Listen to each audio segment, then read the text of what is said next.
For months now, I have made it my mission to try to break the dyno world record. Not only that, but I also wanted to break Toby Seeger's step-up dyno world record.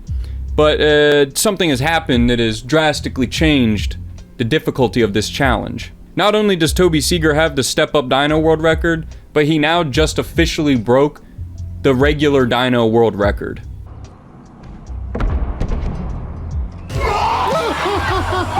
For those of you who are new to the channel, this is a pretty big deal, right? This is probably the most important thing that's happened in rock climbing in a long time. So now, not only does Toby Seeger have 2 records that I have to try to break, but now one of them is even harder than it was before. And I couldn't help but feel like Toby was just kind of targeting me with this video. It's like, he definitely knows who I am. He definitely, knows we have like a rivalry and stuff. It's definitely not just one-sided. And you could just tell, like in this shot right here, he's antagonizing me.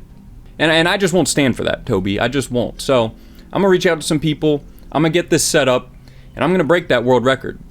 Now, the whole point of today's video is that I didn't have an idea for a video, so I just decided to talk about how big rock climbing's getting and how much it's growing. For the past like 10 years, rock climbing's really boomed. It's grown quite a bit, and it's actually growing even more right now. The only reason that rock climbing isn't the like #1 fastest growing sport in the world right now is because we're being beat by those bastards playing pickleball. That's right, pickleball is the #1 fastest growing sport in the world right now, which I would say is silly, but pickleball is awesome. It's genuinely one of the most fun games you could possibly play. This article is written by New York Times in 2015, already talking about the rise of climbing, and it's been growing even more since then. So this guy says he stepped into a climbing gym for the first time in 20 years. He said, "I haven't seen so many slender young men shirtless since high school swim practice." That's just not a sentence you want to write. His editor should have probably taken that out. The whole scene felt like a alcohol-free nightclub for cheerful athletic nerds. This is a very positive spin on climbing. The whole alcohol-free thing, step out of the climbing gym and see how alcohol-free the climbing scene is after that. It's not quite the same. And I found this cool article called 11 Reasons Why You Should Try Gym Climbing. And I thought it was interesting because, as a new climber, you see stuff like this and you're like, oh, tell me why. Tell me why I should try gym climbing. I'm interested. I want to know. So I thought we'd go through, if there's any new climbers watching, you can get an unbiased view and maybe see if you are interested in gym climbing. Number 1, gym climbing is for pretty much anyone. That's actually pretty true. You can climb at like any age or anything like that. There are still some stipulations. If you have back problems and are scared of heights, there's really nowhere for you in a climbing gym. It's just not gonna work out. Gym climbing is fun. That is true. Number 3, gym climbing is a whole body workout. That's pretty true. Compared to most like sports you do, gym climbing is a pretty solid whole body workout. I wouldn't say it's as good as like swimming, but it's pretty high up there. You don't really get beefy legs from it. That's probably the only thing you're really gonna be missing out on. And jaw strength. Jaw's a muscle too. Gym climbing has relatively inexpensive startup costs. That's just a lie.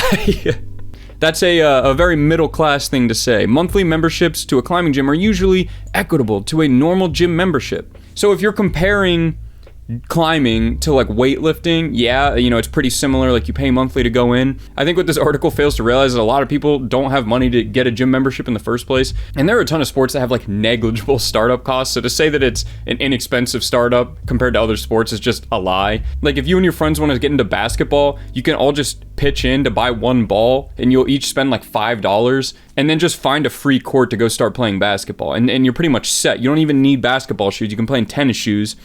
And you don't need to pay a membership to use the courts.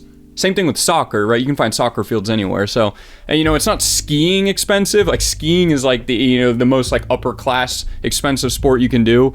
But I mean, come on, climbing is not an inexpensive sport to get into. It's like neutral, I would say. It's similar to going to a weightlifting gym.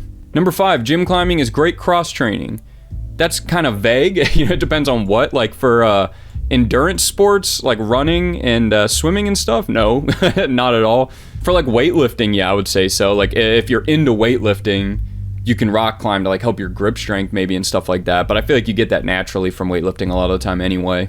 But yeah, it's definitely like good for you and builds a lot of these like weird stabilizer muscles and stuff that a lot of people don't have. So it'll definitely make you better at a lot of other things. Gym climbing requires problem solving.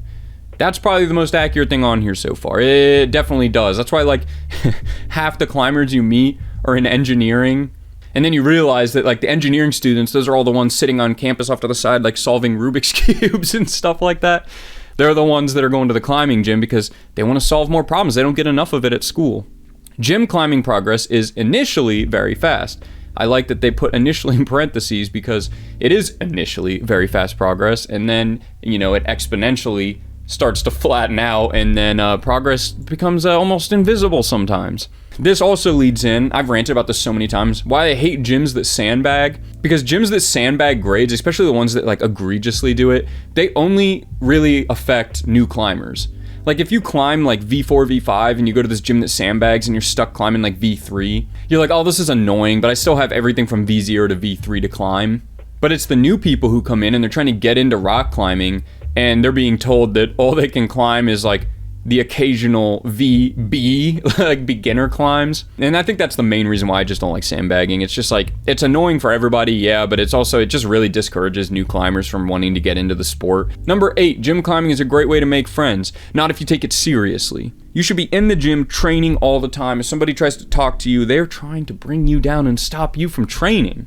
Number 9, gym climbing has positive mental benefits. I'm sure, yeah. Exercise is really good for your mental health if you didn't know that. So yeah, that's probably true.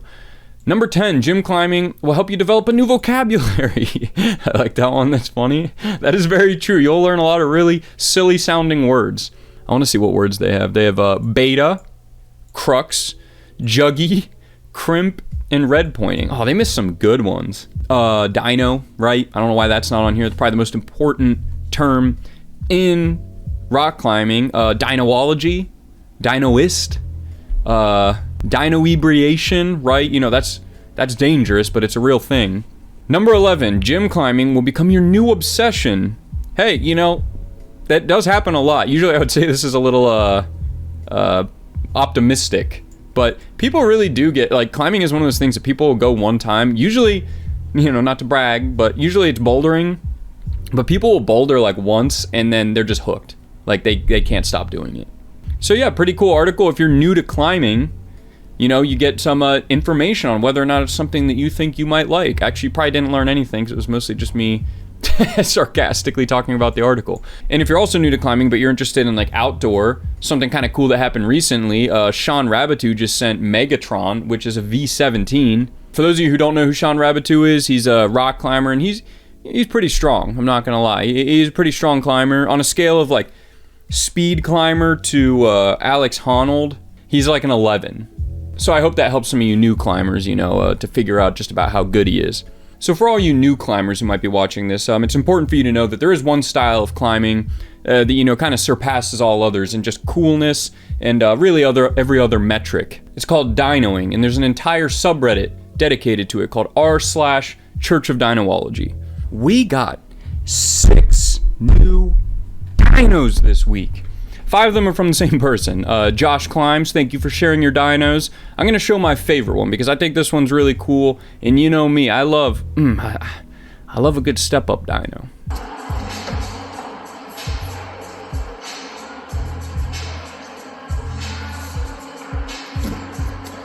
It's pretty cool.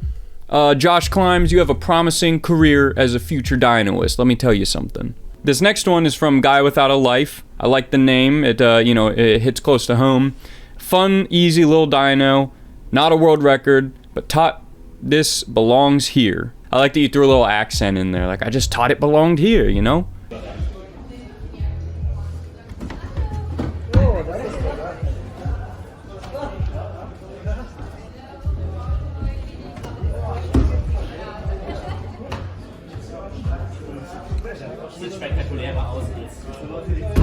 All right, that was pretty cool. I like that one a lot. Not only, you already know what I'm gonna say. Not only did it have one dino, but it had 2 dinos in it.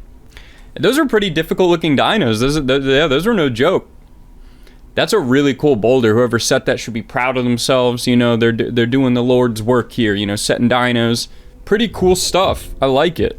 So thanks for sharing your dinos, guys. Anyone else wants to submit, you know where the Reddit is. If you want to watch more dinos, just wait till Friday. You're going to see a lot of them.